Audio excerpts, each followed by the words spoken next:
Pateikšu, kā ir. Tas ir samaksā par lojalitāti politiskiem spēkiem.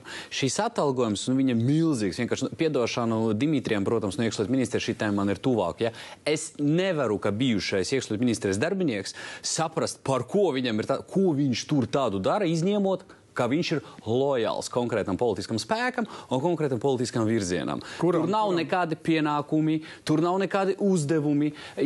Policija pilnīgi garām, tur darbinieku nav, darba efektivitāte ir nulle. Valsts ugunsdrošības resursi, tur arī ar tam depo un tiem cilvēkiem vienkārši kaut kāds ārprāts. Robežsargiem šodien formas terpu nav.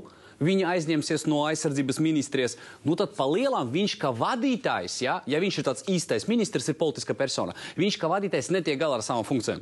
Netiek galā. Bet kuram politiskam spēkam lojāls Kučīnskas kungam lojāls vai konkrētam? Šodien, diemžēl, šodien vara piedara Vienotībai. Diemžēl, tas ir fakts. Gadu atpakaļ bija Kučīnska kungs, pirms tam bija apvienotā attīstībai pār, pirms tam nerunāsim par politiskiem spēkiem, kuriem jūs atļaujat izlikties par ministriem. Vadāt ministrijas un vada valsti šodien Vienotībā. Un tas ir fakts. Tas ir jūsu uzskats. Jā, es gribēju